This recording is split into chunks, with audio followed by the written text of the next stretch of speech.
Hey everyone, so we're going to start with our first lectures on William Shakespeare's Macbeth, and we'll start at the beginning with Act 1.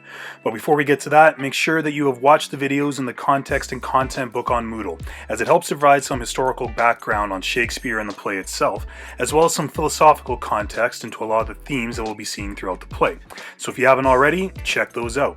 Also make sure that you have got your note-taking implements at hand, as especially if you're using the No Fear Shakespeare site, it'll become very easy to lose or forget key moments or ideas from the text, so it'll help immensely to have them written down. Going along with that, make sure that as you're reading the text, keep certain things in mind. 1. Yes, the language may be difficult to understand, but that is part of the process. You won't always be asked to read or understand simple and straightforward texts, on the page, on the screen, or otherwise, and it is a skill that you will need outside of a school setting. To put it bluntly, don't just quit as soon as it gets tough. You can all do it because I've seen you do it, so have faith in yourself. 2. Be open-minded. You've probably thought at some point, this is stupid, why do we have to read Shakespeare? Well, it's for the same reason that you read and watch things now, to learn something about the human experience and how the themes are universal and timeless. As we old people say, just because it's not new, doesn't mean it's not useful. 3. Read the original text first. Even though you have the No Fear Shakespeare version, which is extremely helpful, you will need to practice reading the original text first as well. The nice thing about having the modern translation is that it actually shows that, contrary to popular belief, it's not two different languages. It's just organized a little differently. Take your time and work through the original to help with your comprehension, and use the modern text like you use the answers in the back of a math textbook to check your work. And 4, try reading the text out loud. This is a play, so it's meant to be seen and heard, which means that one of the best ways to understand is to actually hear the words. I provided links to a few different online performances as well, so please use those too. And hey, you might even have a house full of people with nothing to do conveniently, so have them read it out loud with you. I'm sure your family will just love that. Also make sure that you have looked at the Macbeth research project. Obviously, there's not much you can do with it without having at least started the text, but it will help you to at least have it in the back of your head and might help you to focus your notes. 20-2s, obviously, don't worry about this. Now, for simplicity and consistency's sake, I'll be referring to the No Fear Shakespeare link when I mention quotes or events. If you have your own copy of the text, that's fine. It should still be pretty easy to follow along. Going along with that, working online is also good practice for how to cite quotes. When you're writing them down, you list it by writing it act, scene, line. That way, no matter what version you're using, you're still consistently getting the right information.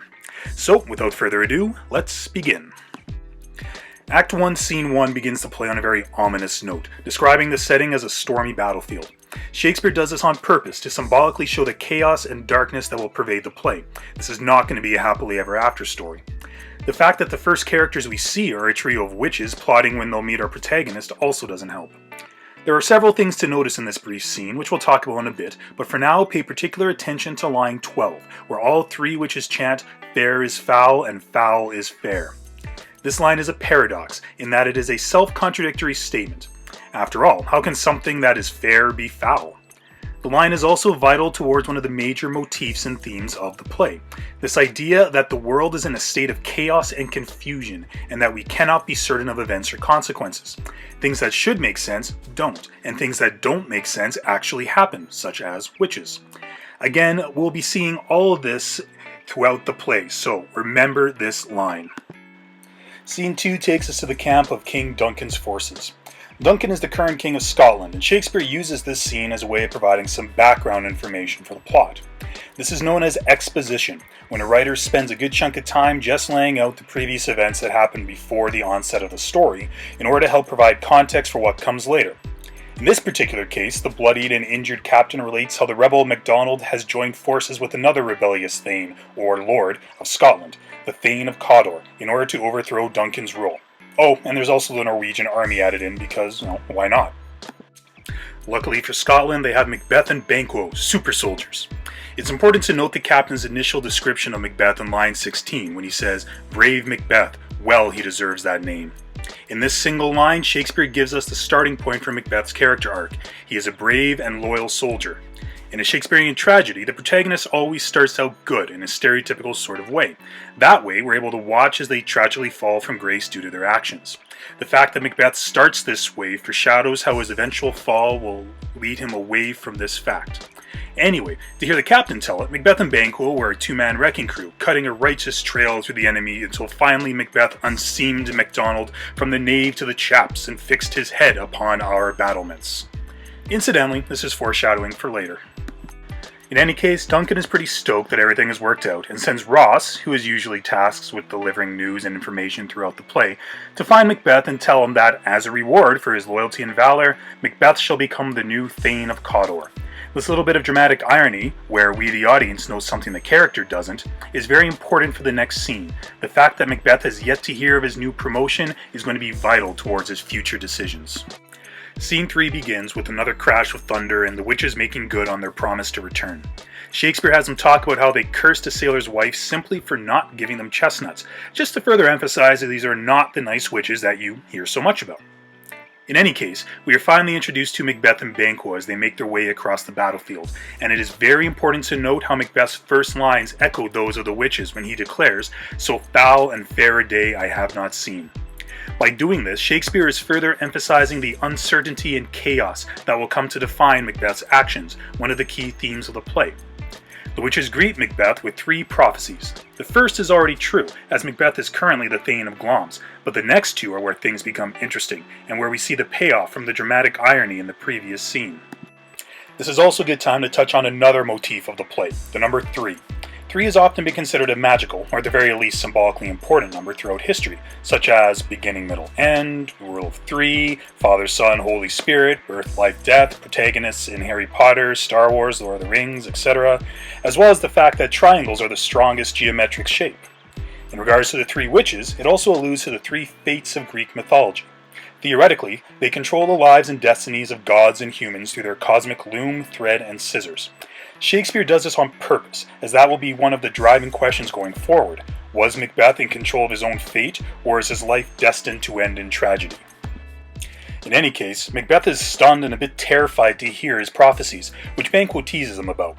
Banquo then asks the witches to tell his future, if they can, but pay particular attention to the fate that they give Banquo.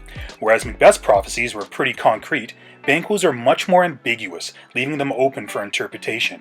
Again, pay particular attention to this difference, as it will be very important for both men later on in the play. When Ross greets Macbeth with the news of his title, Shakespeare introduces another recurring motif, that of ill-fitting clothing.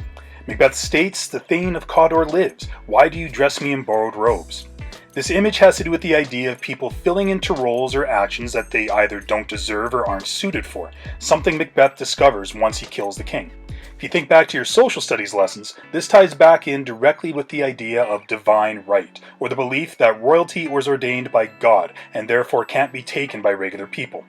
Sure, you're beginning to sense a pattern by now, but this will also increase in importance as we go.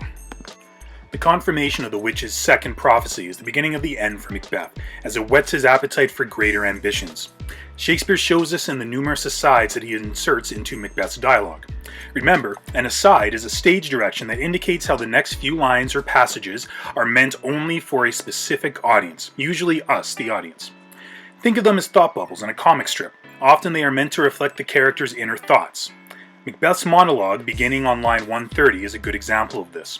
Here we begin to see the onset of his internal struggle with his ambition, as he recognizes that the prophecies themselves are neither good nor evil, they're just words.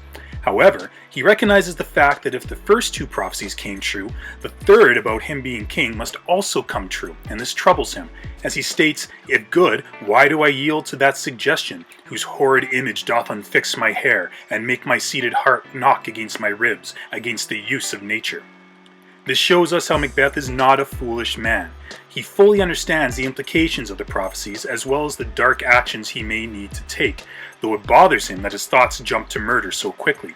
For the meantime, he allays his dark thoughts by thinking that, if chance will have me king, why chance may crown me without my stir. Essentially, if it's foretold to happen, then he doesn't need to do anything but wait.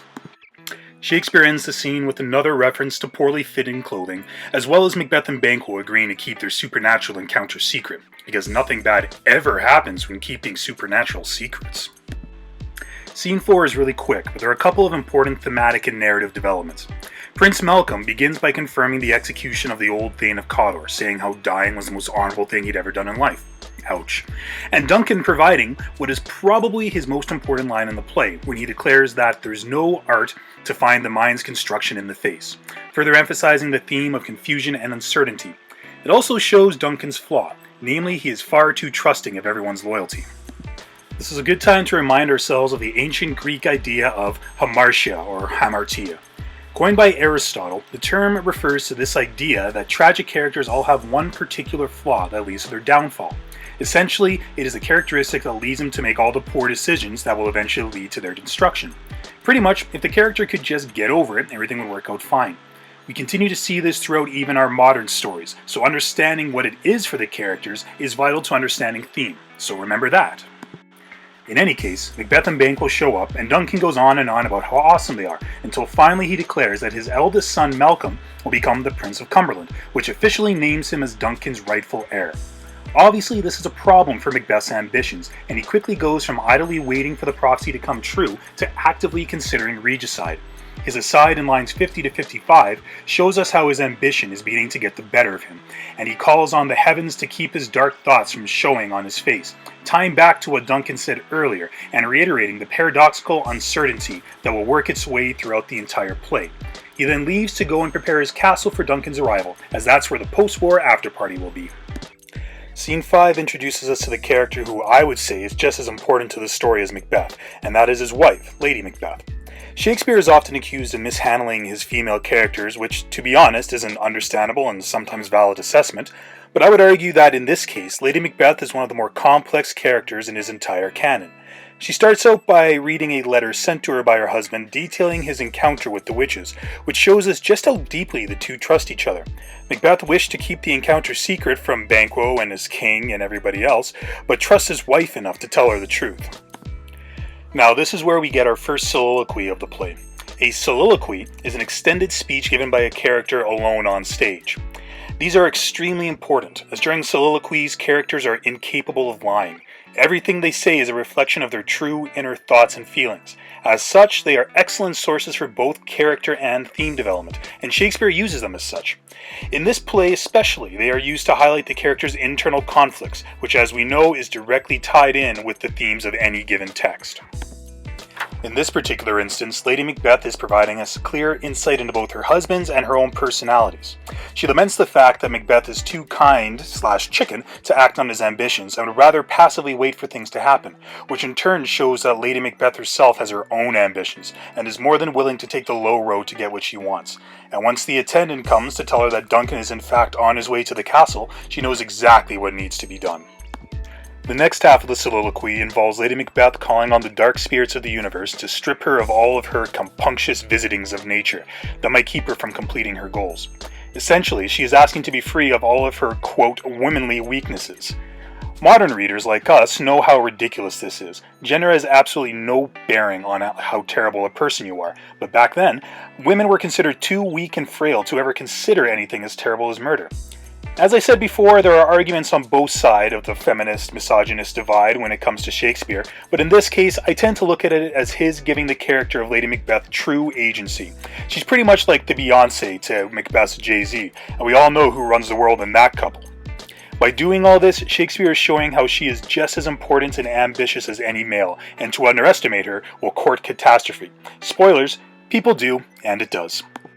Once Macbeth arrives, Lady Macbeth gives one of her most famous lines of the play, and again, another thematic indicator of chaos and uncertainty when she advises her husband to look the innocent flower but be the serpent under it. She lets him know that she's got this, and the power couple begin their plan.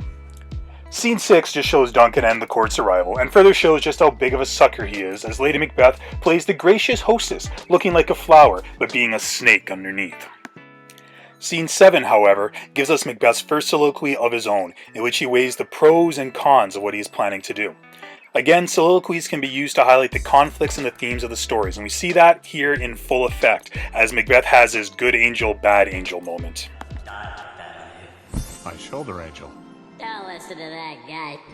He's trying to lead you down the path of righteousness. I'm gonna lead you down the path that rocks. I'll come off it. You come off it. You.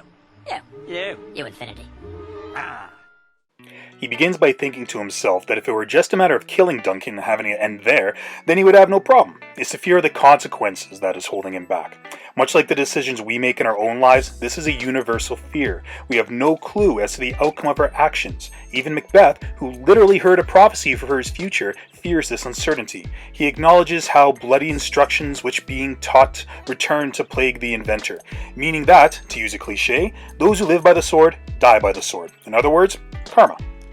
The second half of the soliloquy is Macbeth thinking of reasons on why he shouldn't follow through with the assassination. First, Duncan is his cousin, and you typically don't kill your relations. Second, he is a guest, and as all good hosts know, you don't murder your guests. And finally, Duncan is actually a pretty good king. If he were a tyrant, that'd be one thing, but Macbeth fears that killing Duncan would cause the heavens themselves to weep.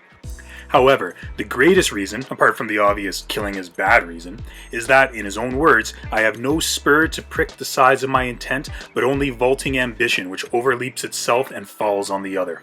This is key, as it shows that Macbeth is fully aware of his hamartia, his fatal flaw, and realizes that to give into it is not a good reason at all. In fact, too much ambition leads to disaster. Shakespeare has Macbeth come to this realization as a way of showing that Macbeth is not a fundamentally evil person. He's conflicted in this potential course of action. By showing this, both the audience and Macbeth are forced to consider the question, how far are you willing to go to get what you want? Macbeth thinks he knows, and it terrifies him, adding that extra layer of tragic humanity to him. In this, he is not so different from us all. Lady Macbeth, however, doesn't see it like this. When Macbeth tells her that he doesn't want to follow through with their plan, she completely rips into him, calling him a coward and a weakling for going back on his promise to her. Men were supposed to be brave and decisive, and in this case, at least in her eyes, she's the only one stepping up to the plate, as it were. She then offers a very dark image when she states that she would kill her own child if she had promised him as much. Now, twisted as this is, it does open up several layers of inference. Lady Macbeth tells us that she knows what it is like to nurse and love a child, and yet the Macbeths have no children in this play. This suggests that at some point they did have a child, but at some other point the child died, leaving this absence in their lives.